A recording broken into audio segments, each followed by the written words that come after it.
Hello, and welcome to this week's episode of Mastering Dungeons. I'm Shawn Merwin, here with my long-suffering co-host, Teos Abadio. We're getting close to 200 episodes that you and I have officially done together. Wow. And you've Yeah, done like another 5 billion before that. So that's like I think my I, math's correct. 70 jillion.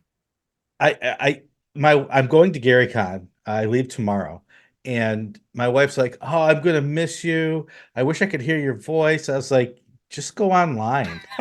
There's there's Mastering Dungeons. There's the Eldritch Lore's cast. There's probably like 10,000 hours of me talking." She's like, "Really?" I'm like, "Yeah, Nothing's yeah. better than listening to your husband on a podcast. I mean, you Oh, just fall asleep to yeah. that. That's a win. That's Exactly, why we exactly, podcast, folks. A lot of people listening don't know that it's really for our loved ones. exactly. Because that's what they need. But What they we crave. know this what you need if you're listening out here. You need your news, you need your listener uh misses, and you need our main topic. Today, our main topic is going to be more on world building. We're going to talk about starting villages Mm. when you're creating your world. So we will get to that shortly. But first, let's get to our listener corner where we start with Tancred via Blue Sky. Tancred says, listening to Mastering Dungeons and had a thought about exhaustion. Isn't it already baked into hit points? Hit points are not supposed to be just physical. They are an abstraction that includes exhaustion and luck. And that is a very, very good point. So yes, but no. Uh, the reason exhaustion in D&D is its own thing is because while it does, we have heard designers say over and over again, it's not just your physical health. Hit points mean a lot of things, but then they do have to create a separate exhaustion track if you want that to be a part of your game. Well, why is that? Because think about how you get hit points back, right? When you try to get hit points back, you don't go to a spell called Cure Luck or de-exhausting word, right? It's cure wounds and healing word. So on the front end, the designers have told us, yeah, it's a lot of different things. It could be all of these different things. But on the back end, when you're trying to heal them, it's a wound. Yeah. It's healing. When a monster hits you, the monster doesn't deal 7 points of you boy, that was exhausting to you. Yeah. It's a morning And start of the face. exactly. So in that sense, that analogy, that comparison that we've heard, and that I actually like. I Hmm. like to think that all of those things go into hit points, but we see when we get to healing what it really means. And so then the next step in a game designer's mind is often, well, let's make separate things. If hit points mean all these things, let's make health. Let's make wounds. Let's make focus. Let's make luck. Let's make all of these other point pools or ways to separate those things out. And then we can do different things with those. And if you can make it work, it can be probably fun. I have rarely seen a game that does those different levers or those different pools work in a way that's as elegant as just one pool of points. It gets super fidgety. One part starts to break down. If you try to get them to interact with each other, it often doesn't work well. So it's a good design goal, but it's a hard design lesson to learn. Yeah, and I think the question proves that point, right? That exhaustion is just strange enough, ill-fitting enough that it causes these sorts of questions of, wait a minute, I thought we already had this covered. Or does exhaustion really fit this particular instance when it's being applied, right? And in the game, if you look at it, right, it's a condition. Right? Yeah. It's one of the conditions in the player's handbook. And so that makes it a little interesting because it's right up there with stunned and blinded, but yet totally different. It's this thing with multiple steps, and it's meant to, we're told, scorching temperatures and freezing cold and starvation. right? So it's a very different kind of condition, but somehow still buckled in there as a condition. Clearly, we're just trying to kind of make it work, right? And the concept of was trying to cover these situations where you want a little more out of what's taking place environmentally or across travel or in some sort of situation, and that was the kind of bucket used to try to solve the problem, which it doesn't quite do, which is why we keep talking about it. Right. And hit points work well for players because even as they lose hit points, they don't lose any power. Right. Yeah, And we've talked about that as a flaw of the game where full hit points or one hit point, you're still as powerful as you ever are. Where then that last hit point does everything. right. Um, so but for the players, that can be a good thing because some players, and I don't want to say a majority, but a large minority, if not a majority of players, want that. They Mhm. want to always to be able to know what they can do, and they don't want Yeah, to be stunned, and they don't want to have minuses to their checks, and they don't want that. Uh, so by introducing it, you also have to keep that in mind. If you're introducing penalties into a game, how are the players going to react to those penalties? yeah. Yeah, and games that did it. I mean, my earliest encounter with that was Shadowrun First Edition, where you mark off damage on a track, and oh wait, you hit 4 blocks or whatever it was of damage. Now you're at minuses to stuff, and you're like, oh, that's not Yeah, great. I don't like this. right. How do I make this go away? And then you got into things like, oh, look how realistic your injuries are. You've been shot up in all this trouble, Mhm. so it'll cost you all of the money you just earned on this job to get healed. You shouldn't have taken this job. That was a mistake. Yeah, Okay, yeah, great. Hmm, yeah. fun. And some games can do it well because of the mechanics of the game. Like in Yeah, Fate, you can buy off damage with basically more aspects. right. And so it's not necessarily a bad thing. It can be used as a bad thing, but then you can also use it to get fate points back, Yeah. and therefore it becomes an okay thing. It fits more neatly into the mechanics of the game where a player would be more interested in interacting with it. Yeah. Uh, Yeah, no, it's fascinating. I think hit points really, we try to explain it all, but the reality is it's been a great system for mhm, playing a game, right? Just the yeah, simple idea of you've got X as your number. When you get to 0, you're over, mhm, and you're able to track it, and it's a nice currency for design. It all works. And we just at times we just say, well, I don't know about this 0 to whatever your number is system. Can't I add more to it? And that's where we come up with explanations or sub rules mhm, or whatever. But the reality is, it's great as a game system. And every other RPG that's being designed has to think of, if I don't do that, what is the funky thing I'm going to do instead? And is that yeah, funkiness actually fun? And it's a heck of a challenge, right? To try to get there, to make that yeah, other system of yours really sing when right. hit points just is really fun for a game. Or it's why every Yep, video game adopts it, why all these different things in life now use this hit points and XPs, because those systems work so well. it's true. Yeah, and the last thing I wanted to say about this was, how narratively it can be challenging too. When you as the game master are trying to tell a story and you want to show the challenge of like you rescue an NPC, they've got a broken leg. And so you have to help them get across the desert. They can't walk. But then the cleric is like, well, I just cast healing word.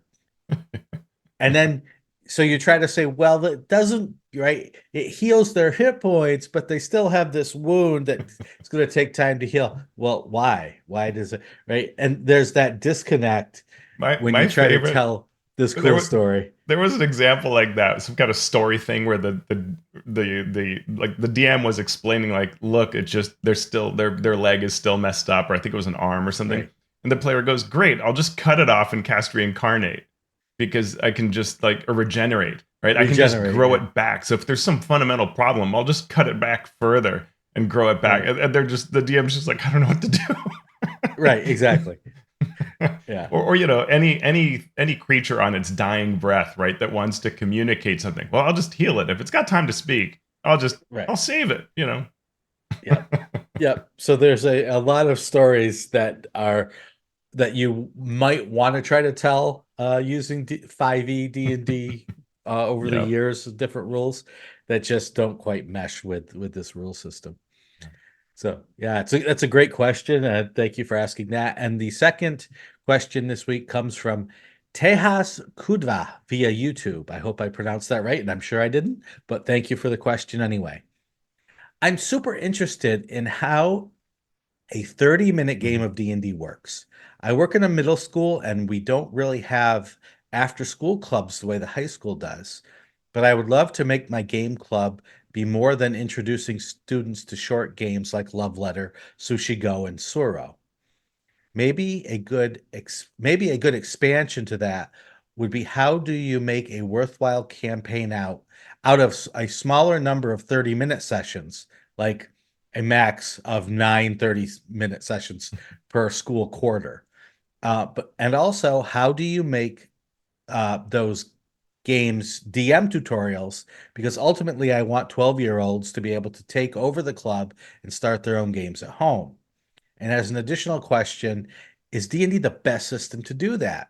Would a 30-minute session work better with Savage Worlds or Dungeon Mhm. World or some other game? Mhm. Teos recently ran these 30-minute games or oversaw the running of these 30-minute games. So I'm going to let him start and then I will Yeah, add yeah, my great. two Because cents I later. mean, the first thing I think of is Peril and Pinebrook for this question. But yeah, what is a 30-minute game of D&D? And it's great because that is exactly what we DMs asked ourselves what the first time that we saw what is in the game. And some folks have been asking about this, so I've been sharing the link. I'll put the link in our show notes here, and if you look at comments to our previous YouTube, you'll see the link there as well. But the demo we ran at Emerald City Comic Con that I was talking about last episode, that 30-minute game is available online. So you can take a look at it. And it ties into the starter set from Dragons of, no, what's it called? Dormer Kyle. Thank you. Yes. Yep. And to all the starter sets are blending in my brain. Yep. And what it really does is it says, and this is a spoiler, but it's probably okay because I think we're going to move on to a different adventure. But for the future shows. But the idea is you're on a ship, which makes it kind of cool because hey, you're on a ship sailing through the ocean, and a Marrow hops on board and has some interesting box text, some interesting discussions, it says, and wants payment. And this will probably devolve into combat. And that's it. And you're like, I don't even know that this will fill 30 minutes. How could it possibly? Until you realize that what the real point of this is, the true returning player or new player that doesn't really grasp 5e at all, right? So somebody maybe who's only played Baldur's Gate or just heard about D&D from a friend. They don't know which die is which. They don't know what their skills are, how to read the character sheet, any of that. And so everything you can do to shorten things, to frame things, that's helpful, necessary, and takes time. So I ran a table for a bunch of kids when a DM didn't show up, and it's just amazing, like as much as I was watching the clock, how much time was burned on all of these little things. Explaining initiative, explaining how you could approach something, right? Just telling an individual player, like, well, what do you think? What is your character interested in? Who is your character, right? All these kinds of things. Those really take up time. And so a simple scene like monster demanding money and you probably fighting it. In fact, and one of the things that's interesting as DM is you're trying to give them a fairly good experience. So the characters were talking this monster out of it and were willing to kind of pay a fair amount of money. And so I took what they said and I said, well, if you can best me in one round of battle, I will reduce the payment further. And I said to some of the players, because a couple of them were interested in being DMs, I said, I'm doing this so you get a taste of combat. I've given you this answer because Right. the demo makes more sense if you get to see how combat works. And so all of that was a 30-minute experience, but it's a really simple thing, right? It's not a complete story. In fact, one of the problems with that scenario is that It's just a moment in time on a ship on your way somewhere. There's no real closure to it. It's just this one encounter. And I wish there was a little more closure. The adventures that you've written in the past, Shawn, that are more like 45 minutes to an hour, and we sometimes ran them in 30 minutes, which is tight. Mhm. But those that you ran at the beginning of like the AL seasons, those really gave you a story, right? An Yeah. introduction, a problem to solve, and at the end you solved it. And that those are, I mean, anyone who wants to see how you can do that in a short amount of time should look at those intro adventures, because they are so good at doing that, right? Treasure of a Broken Hoard and all of those. Yeah. They really summarize that in a short time frame. Yeah. It's the 8-minute abs problem, right? It's like I can do this in 8 minutes. Well, can you do it in 7? I might be able to do it in 7. Can you do it in 6? Uh, yeah, at some point you can't get a full experience even in an hour, depending on what you're trying to cover. And so the question that you have to ask is, what is the experience level of the players?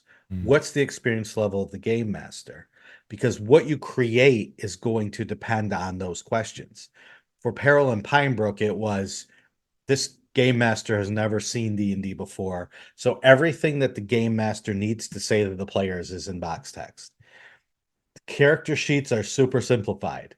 Uh, so we're not looking, okay, strength means this and dexterity. We're not going to do any of that.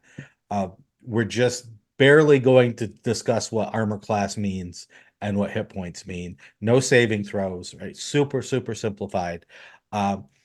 And so many times I see people who have been asked, what should I run as a new DM and with new players? And they're giving, I think I've said this last week, maybe, right? They're giving these adventures that are hard for our Right. experienced DM Right. to run, much less a new DM. So you have to decide, what is it that I want to show the game master or the players in this, and then just write to that. Yeah. If it's introduction to the dice, then just write an introduction to the dice. If Mm-hmm. it's an introduction to combat, then as Teos said with this one very simple combat. Yeah. The rest of the time will be taken up with explanation, always. Uh, is D&D the best game for this? No, but I don't know what the best game for this would be. It's certainly not Savage Worlds. It's certainly not powered by the Apocalypse games like Dungeon World. I wouldn't even call Fate that, because in any of those games where you have a character that the player needs to absorb, not just the rules, but the sort of theme and Yeah. tone of the game, then you need to explain that. And you've already spent 45 30 minutes. minutes, yeah, Yeah, especially with doing that. kids, right? I mean, that's where Exactly. Shadow Dark might be a good answer to that, right? Because Mhm. Shadow Dark tends to have a, you know, you could look at the character sheet, right? And if the character sheet's really easy to grasp, well, that's going to cut Mhm. down on your time, right? And Right. it's D&D ish, but it is very simple at the character sheet level.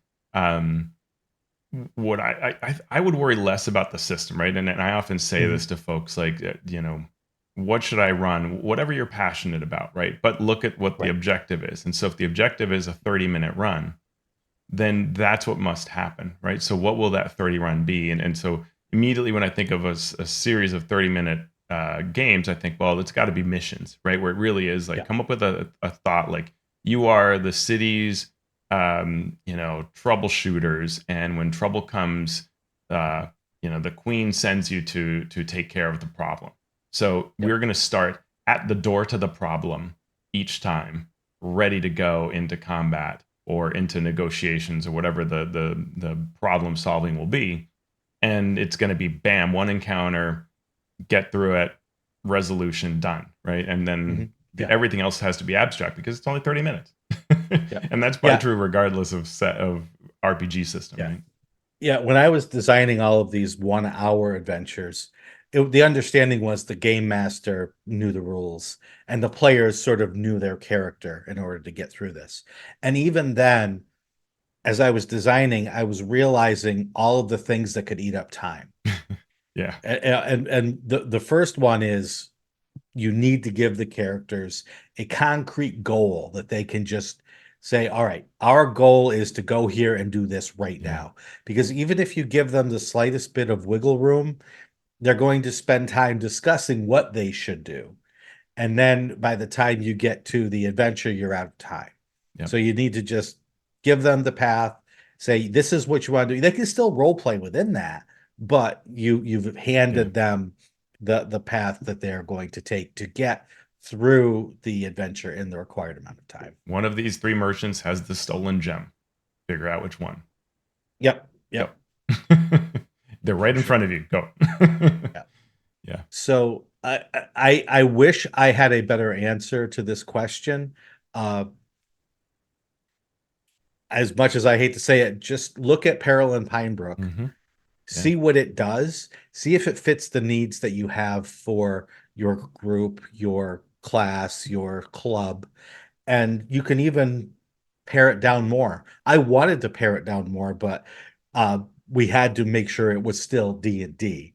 But maybe you can figure out a way to get rid of the D20 and use D6s. Maybe you can figure a way to uh, right, still tell the entire story Right. with a little more storytelling, a little less rolling. Might be helpful, right? Any of those things could be useful to you or to the young game masters that are running the game. Perfect. All right, so yeah, thank you for those questions. Now let's get into our news, starting with the new D&D survey, which asked, "Do you like us? Mm.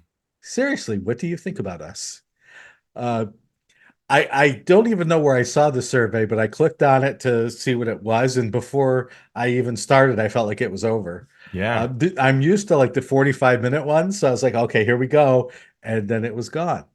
The survey said, well, it was less than 5 minutes, and it basically said, "Do you like us?"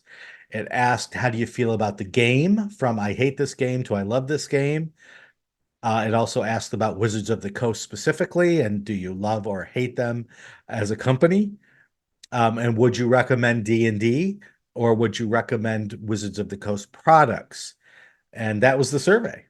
So it was sort of like the, what do they call it? The 1 to 10, would you suggest our goods, our services to a Yeah. friend that all the tech companies and all these service companies use? It was sort of like that with a couple extra questions. Uh, what do you think, Teos? I thought it was interesting that because you and I know wizards, and often they overthink things and they can be slow to act. Partly because they care a lot, right? But a lot of different departments will weigh in on things. So I'm Mm, surprised this survey even made it out the door. And I have mm, to imagine this survey, unless it's somehow someone really found a way to get this through expediently, this probably bounced around forever and got pared down and worked on, and I'm surprised it just even made it out the door. So just seeing it, I was like, wow, okay, someone made this happen, because there are just so many ways this would have departmentally gotten sidetracked. And I wondered how long ago they started. Um, Also, what didn't it ask? Right? It didn't mhm, ask about Hasbro, but they felt mhm. the need to differentiate between Wizards and D&D, sort of like, Right. which is a common thing that happens in discussion, and I think it's a strange delineation. I get it where it comes from, but the idea of, oh, the company is Hasbro, or it's Wizards, or it's D&D, it's all those things, and when it is one or the other is at a level that generally most folks can't track without going back and having conversations with staff. So I thought it was a little Right. interesting that they decided to break it down that way, but then didn't decide to add Hasbro into the mix. Um, Right. and they didn't get to the why of anything, right? So, like, let's Mm, say you say, I recommend the product all the time, but I hate the company. Okay, what is it about it, right? Nothing is right. why. Are you mad about the OGL, which would be perfectly reasonable? Um, did you always hate D&D because you like other games and wish other games did better?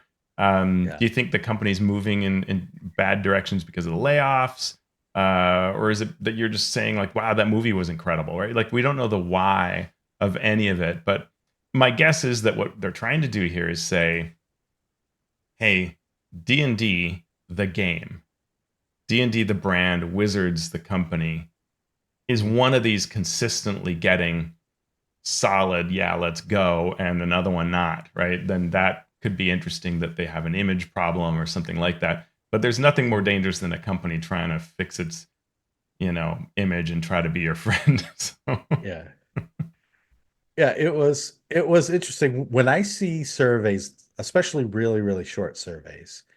My question is generally, what's the point of this? Because generally it's either you're trying to find an answer or you're trying to elicit a specific answer for a yeah. specific reason. Mm-hmm. So you're either trying to figure out what is the problem, or what you're trying to actually learn something, Right. or you're trying to prove a point, Yeah. and you know what the answer is going to be, so you ask the questions in such a way to be able to take to your board, look, people think blank and we knew this, and so therefore we need this in the budget, or Right. therefore we Right. need that. So that's the first thing I thought. The second thing I thought was, since it was so short, I wonder, it was interesting to me that they did D&D first, or Wizards of the Coast first, Mm. I think, in the questioning, and then D&D second, if I remember right.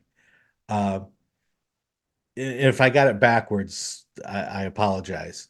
Uh, but it seemed to me that, you know, if they were trying to show people are mad at Wizards, but they still like D&D, you put Wizards first, right? The old foot in the door, door in the face thing, where you put the thing that you want everyone to hate on first. All right. So They if hate on it. so, they did ask about D&D first. I threw it Okay, they into did ask a about new D&D browser first. where I didn't take it. So they See, did ask now about D&D now first. if I wanted D&D to get a better score, I would have put it second, right? Uh You huh. put the thing that everyone's angry about first. Because by putting D&D first, you haven't yet given people who don't like Wizards the chance to vent about Wizards yet. So they're Mm. gonna like, I hate D&D because it's Wizards, Wizard, boo. And then the next question goes up, and you're like, oh, Wizards, boo, boo. Ah, I shouldn't have said the bad things about D&D, because I actually like play D&D 7 times a week, and I actually kind of like it. Uh, so it's funny, Mhm. those sorts of things that can be thought about as you are doing surveys like this. Yeah, And I think my first thought was, the marketing folks are trying to get a bigger budget. They just want to show the dire situation that Wizards is in, uh, in that could terms of be. public relations. It really And could so, be that. yeah. Because one of my thoughts was immediately was, well, who's seeing the survey? Like it wasn't shared through all the usual means. It was shared through Mhm, certain ways. So mhm. that just even makes it more likely that like those, many hundreds of people I ran through at Emerald City Comic Con, I bet almost none of them saw the survey, right? Right, And they right. probably think Wizards is made of gold and D&D is nothing but deliciousness, right? I mean, and that's what Yeah. often we see at conventions, right? In fact, one of the joys of DMing at like a PAX or other convention like that Mhm. is that everybody's new. They just love the game. They adore everything about it. They're like any of us were on day 5, right? Just like, this is Right. great. I want more. Please connect a fire hose to my mouth, right? You Yeah, go to yeah. Gen Con and you sit down at a table and everybody's like, I love this game. Let me tell you what I hate about Mhm. Yeah, it. Because they're so grizzled, right? And yeah. Yeah, and even within the same convention, right? You go to for Gen Con, you go to the Learn to yeah, Play, it's true.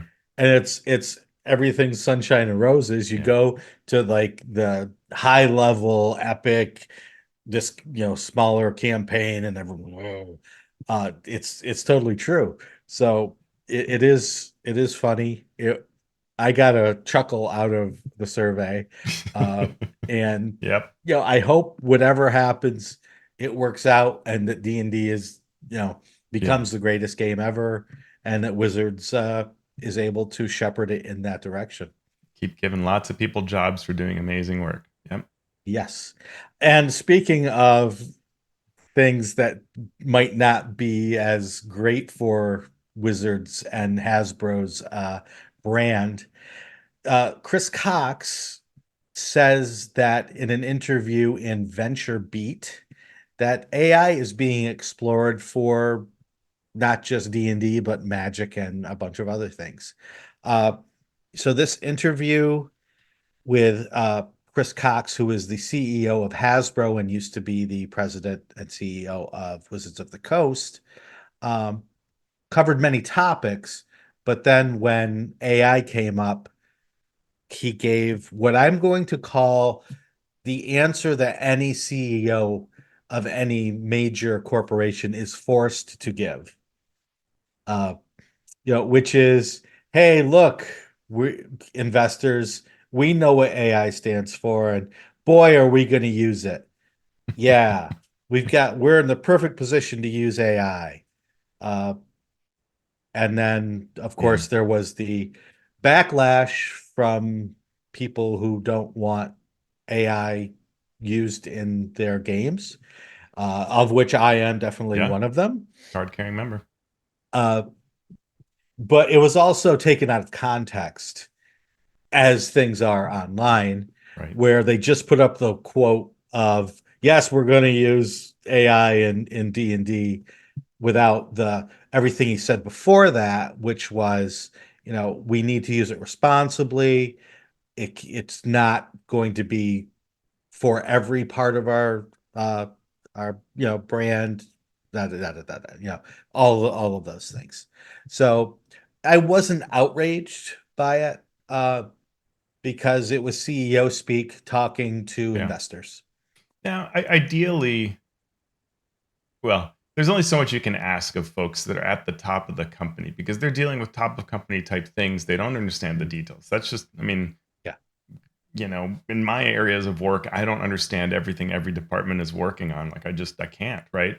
Mhm. And so if I were asked about that, I would probably screw it up. And that's what happens with these guys. They're in charge of the whole company, but they only understand the upper layers and then whatever meetings they happen to have recently been in on. So Yeah. the way the question comes across is, hey, this other company is doing this thing with AI. What are you guys doing? And so, oh yeah, we're looking at this, of course, or that's what everybody answers, right? It's like what you have Yeah. to. And yes, it would be great if we lived in a world where Chris Cox could say, AI is a fool's errand. It's a ton Mhm. of money to get into it. It offers very little return to its actual customers. We're customer focused, so we're saying no to this. That'd be Mhm. great.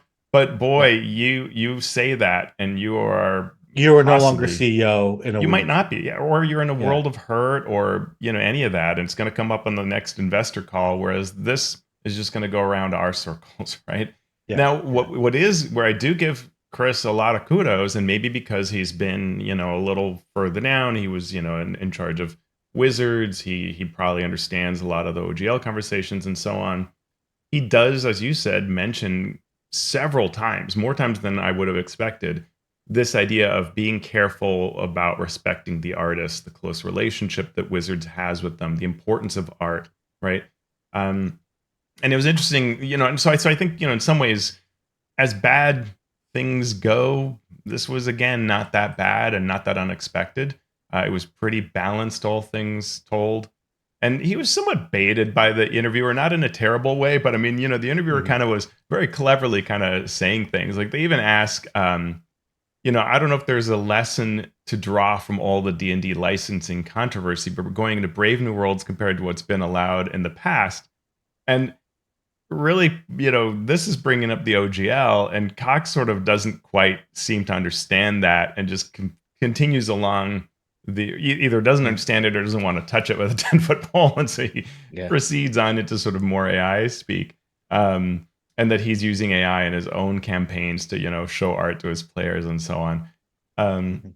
but there's an interesting addition to this story where on Mastodon, illustrator Denman Rook shared an email he sent to Wizards as someone who does work for them. And the company actually responded by saying, hey, let's hop on a quick call. And they jumped on a call, and the Wizards folks that he spoke to thanked him for being vocal about the issue and, quote, reiterated their commitment as a company to continue supporting human creativity and not to use AI. And a similar statement came out on Twitter, is my understanding. I didn't look at that, but so it's one of those things where it goes back to that survey we just talked about, right? What is Wizards? An evil company bent on AI destruction? A good company that actually will call an individual artist up and say, "Hey, let's talk through this. We want to let you know where we are." All of those things, right? A Right, little bit of right. everything is the reality, right? Yeah, And yeah, it's true. And this hobby, the bottleneck of this hobby, it's not information, it's not a lack of material, it's game masters. Mhm. And in that, it's a very unique situation. So Wizards of the Coast is going to always be struggling with that, trying to find a way to make people into game masters, Sure. trying to find a way to bring players to the table, despite maybe not being able to find a game master. So AI, while it's horrible at this point, uh, is something that someone might think we could use this. We could have Yeah. AI game masters and they could run games for people and it would be great. And now we have all these people waiting, hoping to join a game, being able to join a game. They're also partnering with startplaying.com, I think is the name of the website, Yeah. uh, which introduces players to game masters. So that's the direction they need to be looking in, to Right. sites and places like that, rather than trying to fix this problem with a Well, technology that's hated by most creatives and um, not likely to be able to solve the problem that they're trying to solve. yeah, and that's the part that I'd really emphasize in all of this, that sometimes the problem you want to solve is not meant to be solved, right? Like Lego Mhm. could say, one of the problem is we only appeal to people who want to spend all this time putting together sets. What if we just give you one giant chunk of plastic pre-made? Mm. Yes, Right. that would solve that problem. Also, now your audience would be bored senseless and would not want to do this, right? And that's part of what Chris Cox misses in this. And no shock, I'm not blaming him, but what is missed in this is what is the actual value to D&D? The value to D&D isn't actually saying our classic adventures are works of art. Mhm. Our DMs learn amazing skills that they continue to refine throughout their entire lifetime. They are Mhm. rare and precious because they're rare and precious. It's an awesome Mhm. skill. Not everybody can be a DM. Everybody can play it to some extent, but being awesome Mhm. requires this kind of work and skill gathering. And that's why it's such a rich and awesome hobby. Not, the goal is to replace all that with some DM that does it for you to just play, because we have board games, we have card games, we have ways that we can do that. If you automate the DM, you're actually cheapening the heck out of D&D as a product, as a hobby, as all of that. The same way if Lego just gave you one giant chunk of plastic, you wouldn't be interested in it, right? That's where they need to really be careful, because you try to solve this problem by you can end up cheapening all of what you do, cheapening your classic adventures. Because if you're going to say that your AI generated adventure is as good as anything, well, then what was the point of all that? Why are we celebrating 50 Yeah. years of D&D, right? If you're going to say that now you don't need a DM, why do you have a Dungeon Master's Guide? Why do you have all these supplements, all these how-tos, all the right? Mhm. Sometimes you need to pull back to really see what's the benefit, and it's awesome that DMing is a bit hard. That is part of the allure of all this. And they need to Yeah. be careful not to undo that, because that is actually where a lot of the money and allure comes from. Hmm. And speaking of money and allure, Critical Role has launched their Daggerheart playtest. This is the second RPG released by Critical Role's Darrington Press, and now you can get the rules and playtest as well. The packet says that it is a rules light game, but it's fairly tactical with some pretty complex interactions. Uh, the playtest document itself cites influences ranging from 13th Age to Blades in the Dark to D&D to many others. We have a link in the show notes to that document. You can also find a video in our show notes where Spencer Stark and Matt Mercer review the game. There's coverage all over the internet of this, people weighing in with their thoughts. Friend of the show, Tom Christie and DM David, reviewed the playtest packet, and Teos is going to be joining them for a game next week to play. Yeah, this week now. Lucky. Yeah, that's right, this week. And Demi-Plane, where you can create characters for different games, including 5e D&D, also has a Dragonheart Nexus, so you can make a character, find a group, and start play testing. What did you think of the Teo? What did you think of the interface? Uh, Amazing. I mean, I can't believe they made that in like no time at all. The Daggerheart Yeah. interface on Demi-Plane is gorgeous, really cool looking. It's great, and there are some fun things, and you can make a fraud character and all this kinds of stuff. The game itself, it's funny because that, like we said, they say, like, oh, rules light, but it involves a lot, right? You're rolling 2 dice, and if one die is bigger than the other, then that's hope or it's fear, and maybe the DM got some points in fear because you rolled fear, or maybe this happened, and then there are abilities that sort of feel like fourth edition or 13th age in many ways. And they come as cards, which is kind of cool with these highly visual aspects. There's some really interesting aspects to it, and some like things we were talking about hit points. There are ways that you can sort of choose to keep yourself alive, but then there are by reducing damage coming in, and then there are things like when you actually are going to die, you get one of three choices for how to resolve that, including like going out with a last attack that's a critical hit or a skill check that's a critical hit, or you can like risk it and see whether you heal or die. Some really interesting takes on this that are very critical role and sort of style. So it'll be interesting to see how people like it when they start playing it, and how sticky this ends up being. But yeah, I'm looking forward to playing this with Tom and gang and see how that Yeah. feels. I was invited, but I'm going to be at Gary Con, so I couldn't make it. But I wish I was Yeah. there rolling those two D12 with you. Uh, and now you could play Daggerheart in space if you buy Dwarven Forge new Starforged set. It's terrain taken to the stars. It's all about space bases. Terrain can be flipped upside down to create buildings for outside scenes or for wargaming. Uh, what do you think of this product that they're putting out? It's amazing, and thank you to Nate and the team. I was watching one of their live streams about this product, and they mentioned our show, which is really kind. So it's only fair that we mention their terrain in return, because we do love what they create so much. And I was just sorting my Dwarven Forge like last Mhm. night. Um, this set looks gorgeous. It's beautiful. They are clearly doing a really nice job of trying to cater to both wargamers and RPG players.